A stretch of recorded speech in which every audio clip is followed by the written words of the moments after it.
Halo, assalamualaikum warahmatullahi wabarakatuh.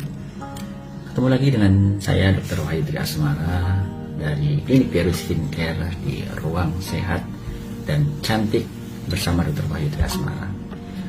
Kali ini saya ingin membahas topik yang cukup hangat belakangan, yaitu tentang hiperpigmentasi atau flek hitam atau melasma, atau yang kadang-kadang teman-teman sering menyebutnya gosong gitu ya. Nah, penyebab dari flek hitam sendiri cukup banyak ya teman-teman ya. Yang paling sering yang kita alami adalah karena faktor paparan sinar matahari, faktor hormonal, faktor genetik, kurangnya perawatan, penggunaan sunscreen, juga faktor-faktor lain yang paling sering mempengaruhi, yaitu usia dan juga faktor hormonal. Pil KB misalnya, penggunaan dari kontrasepsi. Paling sering adalah faktor dari paparan sinar matahari yang seringkali memicu timbulnya flek hilang dan timbul kembali. Dalam penanganan flek hitam ada golden standard untuk mengobati flek hitam tersebut, yaitu adalah dengan penggunaan hidroquinon. Hidroquinon ini sendiri bukan merupakan senyawa atau bahan baku obat yang berbahaya. Jadi yang selama ini sering digembar-gemborkan oleh beberapa oknum seolah-olah bahwa hidroquinon itu berbahaya. Justru sebaliknya, hidroquinon merupakan golden standard dari pengobatan flek hitam atau melasma.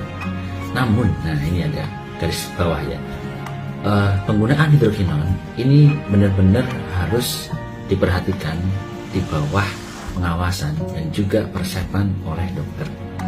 Hidroquinon sendiri bisa digunakan dalam batas yang wajar antara 2-5%.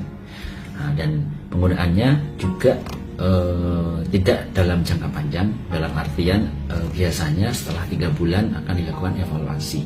Jika diperlukan bisa dilakukan penggunaan lebih lanjut, nah, biasanya sampai 1 tahun dengan dosis yang lebih ringan, 2% misalnya.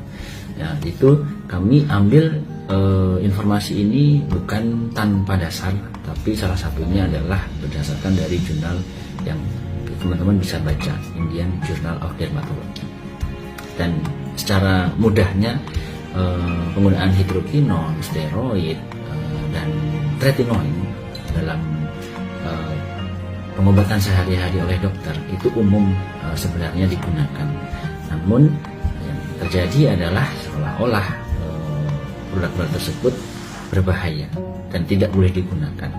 Memang benar kalau digunakan secara umum oleh orang umum itu tidak diperbolehkan ya teman-teman ya. Namun secara penggunaan secara farmakologi di dunia kedokteran itu masih digunakan sebagai golden standard dalam pengobatan melasma atau flek hitam.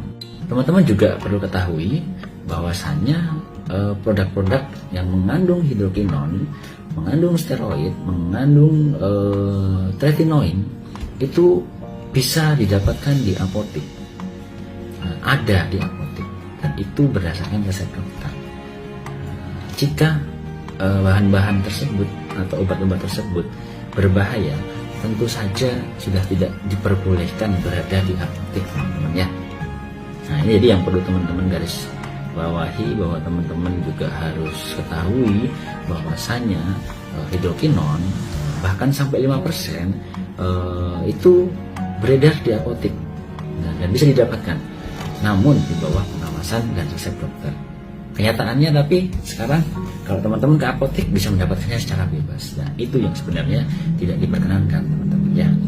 Nah, oleh karena itu jika ada oknum-oknum yang mengatasnamakan ya entahlah maksudnya apa, bilang bahwa hidroquinon itu berbahaya, hidroquinon itu tidak diperbolehkan digunakan.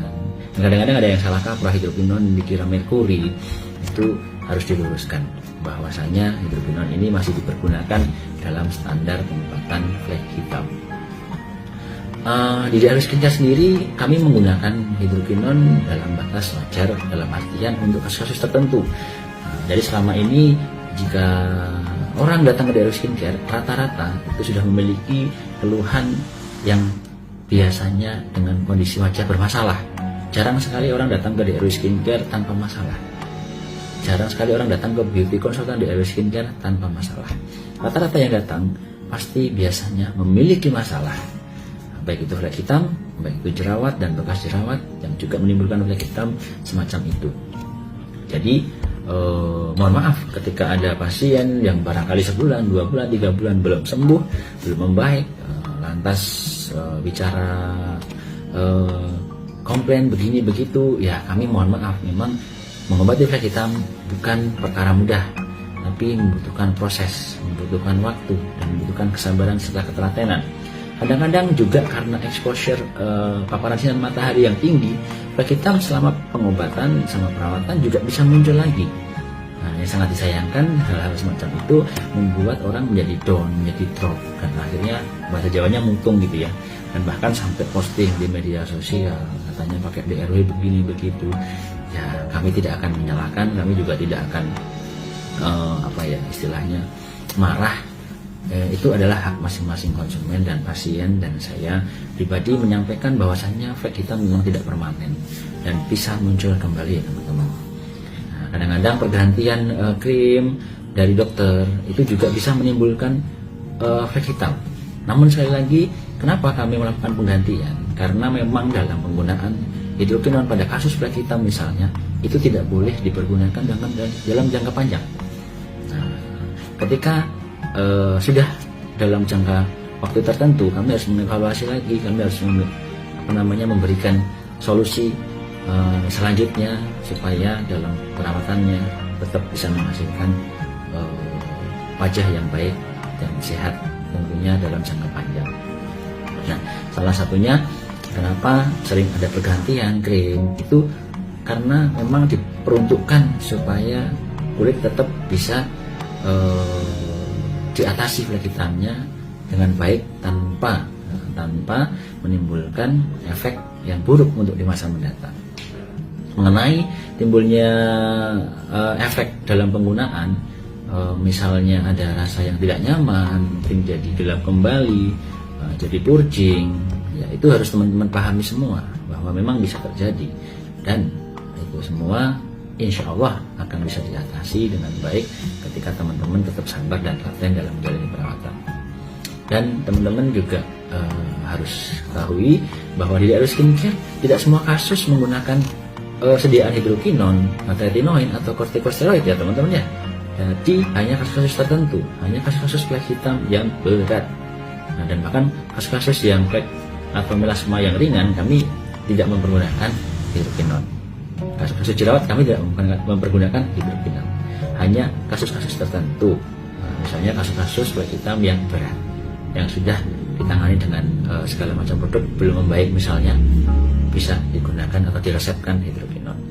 Kalau tidak, kami menggunakan sediaan-sediaan yang tentunya sudah memiliki izin notifikasi dari Badan POM teman-teman, supaya aman, supaya nyaman.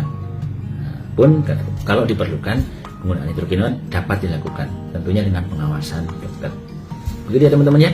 Jadi jangan salah kaprah mengenai hidrokinon, mengenai kortikosteroid, mengenai sediaan-sediaan retinoin semacam itu.